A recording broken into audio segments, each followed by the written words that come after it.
नमस्कार साथियों, आपका स्वागत है एग्री फॉरेन चैनल पे। तो साथियों, आज हम लोग पढ़ेंगे कि चूहे के जनन अंगों एवं जनन तंत्र के बारे में आज हम लोग पढ़ेंगे। तो चलिए शुरू करते हैं। तो देखिए कि चूहा जो होता है वह क्या होती है, द्विलिंगी जंतु होता है जिसे कि हर्माफ्रोडाइट कहते हैं, जिनमें क्या होती है नर एवं मादा जननांग एक ही जंतु में मिलते हैं। द्विलिंगी होते हुए भी इनमें क्या होती है स्वर्ण निषेचन नहीं होता है, बल्कि इनमें क्या होता है कि पर निषेचन होता है। इनमें पर निषेचन होता है। इनमें स्वर्ण निषेचन क्यों नहीं होता, क्योंकि इनमें क्या होती है कि प्रोटो एंट्री अवस्था पाई जाती हैं। प्रोटो एंट्री अवस्था क्या होती है कि प्रोटो एंट्री अवस्था वह अवस्था होती है जिसमें क्या होता है कि नर जननांग जो होते हैं वह पहले विकसित हो जाते हैं तथा मादा जननांग क्या होते हैं वह लेट में विकसित होते हैं। तो इसी को प्रोटो एंट्री अवस्था कहते हैं। तो चलिए इसके चित्र के बारे में पहले थोड़ा देख लेते हैं, फिर इसके बाद इसके महत्वपूर्ण बिंदु के बारे में हम लोग देखते हैं।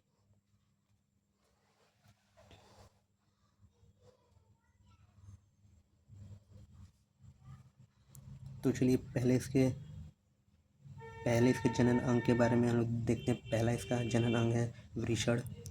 वृषण क्या होते हैं, यह 10वें एवं 11वें खंड में क्या होती है स्थित होता है। वृषण 10वें एवं 11वें खंड में क्या होती हैं, एक एक जोड़ी क्या होती हैं एक थैलीनुमा आकृति के अंदर, जिसे कि हम लोग वृषण इस्यून कहते हैं, उसके अंदर क्या होती हैं एक एक जोड़ी वृषण लटके हुए स्थित होते हैं। वृषण का काम क्या होता है कि यह शुक्राणु जो होते हैं उनका क्या करता है विकास करता है या उनका निर्माण करता है, ऐसा हम लोग कह सकते हैं। तो देखिए दूसरा हमारा जो अंग आता है वो होता है वृषण इस्यून। वृषण इस्यून यह भी क्या होती है कि 10वें एवं 11वें खंड में स्थित होते हैं।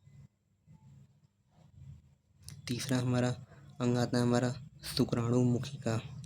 शुक्राणु मुखिका क्या होती है, ये भी 10वें एवं 11वें खंड में वृषण इस्यून के अंदर स्थित होती हैं, जिनका कार्य क्या होता है कि शुक्राणु को शुक्रवाहिनियों में क्या होती हैं ढकेलने का कार्य करती हैं। चौथा हमारा देखिए अंग आती है शुक्राशय। शुक्राशय क्या होती है कि यह 11वें एवं 12वें खंड में एक एक जोड़ी पाई जाती हैं। 11वें खंड के जो होते हैं शुक्राशय, यह क्या होती हैं कि वृषण इस्यून के अंदर बंद होते हैं एवं आकार में छोटे होते हैं, जबकि 12वें खंड के जो ये शुक्राशय होते हैं यह क्या होती हैं आकार में बड़े होते हैं एवं स्वतंत्र होते हैं। अगला हमारा देखिए जो अंग है वह है शुक्रवाहिनी। शुक्रवाहिनी क्या होती है, यह 11वें खंड से शुरू होकर 18वें खंड तक क्या होती है फैली होती है। यह शुक्राणु को आगे लेके जाने का एक रास्ते की तरह कार्य करती हैं, जिसे कि हम लोग शुक्रवाहिनी कहते हैं। शुक्रवाहिनी के द्वारा शुक्राणु जो होते हैं वह प्रोस्टेट ग्रंथि में जाते हैं। अगला हमारा जो अंग है वो है प्रोस्टेट ग्रंथि। यहाँ लिख देते हैं, रुकिए।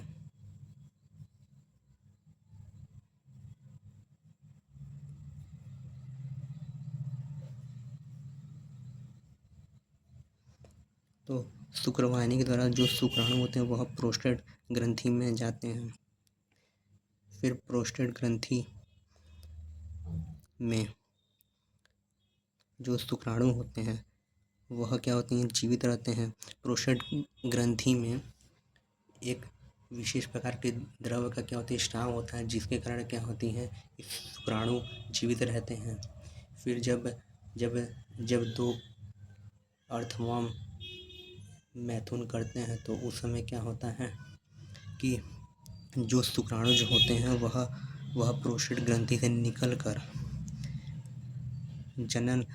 नर जनन नाल द्वारा क्या होती हैं नर जनन छिद्र पे आ जाते हैं, जिसके कारण क्या होती है कि शुक्राणु को क्या होती है आदान प्रदान हो जाता है एक से दूसरे अर्थवर्म में मैथुन के समय।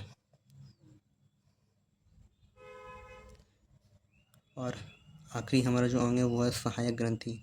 सहायक ग्रंथि क्या होती है कि 17वें एवं 19वें खंड में क्या होती है एक एक जोड़ी क्या होती है सहायक ग्रंथि होती हैं। ये ग्रंथि का कार्य क्या होते हैं कि मैथुन करते समय इस ग्रंथि से क्या होती हैं एक प्रकार की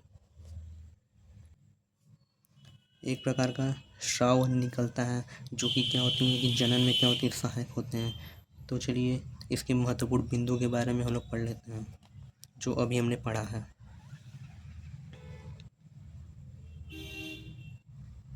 तो देखिए, केचुए में 10वें, 11वें एवं 12वें खंड में क्या होते हैं प्रमुख नर जननांग होते हैं। पहला हम लोग अंग पढ़े हैं वृषण। वृषण क्या होता है कि यह अर्थवर्म में यह 10वें एवं 11वें खंड में एक एक जोड़ी वृषण क्या होते पाए जाते हैं, और हर एक वृषण पे क्या होती है 4 से 6 क्या होती हैं एक उंगली नुमा क्या होती है संरचना पाई जाती है। यानी इस प्रकार क्या होती है संरचना पाई जाती हैं, जो कि एक एक जोड़ी क्या होती है वृषण इस उन पे लटके हुए होते हैं, जो कि हमने अभी देखा था। दूसरा हमारा जो अंग आते हैं वो हमारा आती है वृषण इस्यून। वृषण इस्यून क्या होते हैं, ये भी 10वें एवं 11वें खंड में वृषण के एक थैलीनुमा आकृति में क्या होती है उपस्थित होती हैं यह, जिसे कि लोग वृषण इस्यून कहते हैं। यानी कि यह क्या होती है एक थैलीनुमा आकृति होती है, जिसके अंदर क्या होती है वृषण क्या होती हैं लटके हुए होते हैं एक जोड़ी। तीसरा हमारा अंग आते हैं वो आता है शुक्राशय। शुक्राशय क्या होती है, यह 11वें तथा 12वें खंड पर क्या होती है एक एक जोड़ी क्या होती है शुक्राशय पाए जाते हैं। 11वें खंड के जो शुक्राशय क्या होती हैं वो क्या होते हैं छोटे होते हैं एवं वृषण कोश या वृषण ईसून में क्या होती हैं ये बंद होते हैं, तथा 12वें खंड के जो शुक्राशय होते हैं यह स्वतंत्र होते हैं।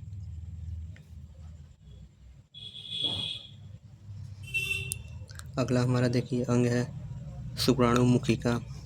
यह 10वें तथा 11वें खंड के वृषण ईसून में क्या होती स्थित होती हैं, जो क्या कार्य करती है कि यह शुक्राणु को शुक्रवाहिनी में क्या होती है ढकेलने का कार्य करती हैं।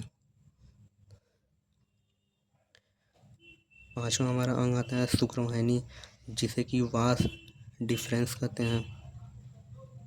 यह 11वें खंड से क्या होता है शुरू होकर 18वें खंड तक क्या होती है फैली होती हैं। वह 18वें खंड में क्या होती हैं जो प्रोस्टेट ग्रंथि होती है वहाँ जाके क्या होती है मिल जाती हैं उसमें। शुक्रवाहिनी क्या होती है संख्या में क्या होती है 2 होती हैं। इन्हीं के द्वारा क्या होता है शुक्राणु का क्या होती है गमन होता है।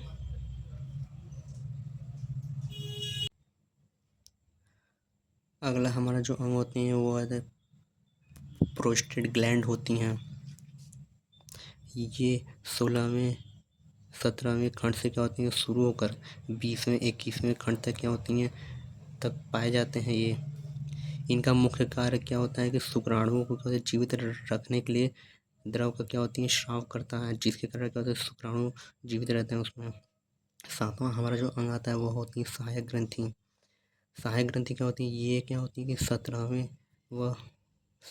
व 19वें खंड पर क्या होती है उपस्थित होती हैं, जिसको कि जनन पैपली भी कहते हैं, जो मैथुन के समय बाहर की तरफ क्या होती है निकल कर दोनों केंचुए को क्या होती है बांधे रखता है, तथा द्रव को क्या होती है स्राव करता है, जो कि क्या होती है जनन में क्या होती है यह द्रव सहायक होती हैं।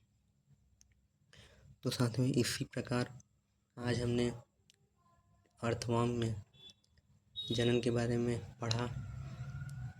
तो साथियों आपको ये वीडियो अच्छा लगा हो तो इसको लाइक करें, सब्सक्राइब करें एवं अपने दोस्तों में शेयर करें। तो मिलते हैं आपको कोई अन्य वीडियो पे, कोई अन्य टॉपिक पे। तो तब तक के लिए जय हिंद, जय भारत, धन्यवाद साथियों।